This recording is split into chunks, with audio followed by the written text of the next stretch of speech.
Hello everyone, welcome to Global Disaster News. An earthquake of 5.2 magnitude felt in New Caledonia. Depth of this earthquake is 10 km and this earthquake felt on Tuesday, March 29, 2022. Local time is 6:12 p.m. Nearest volcano is Eastern Jemmy Seamount. Nearby towns and cities 235 km east and south of Tadine.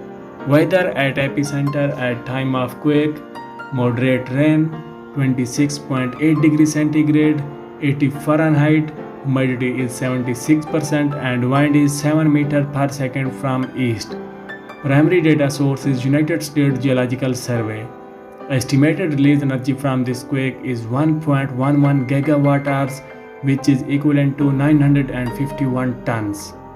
If you like this video, make sure to subscribe my channel and press the bell icon for more updates about earthquake. Thanks for watching.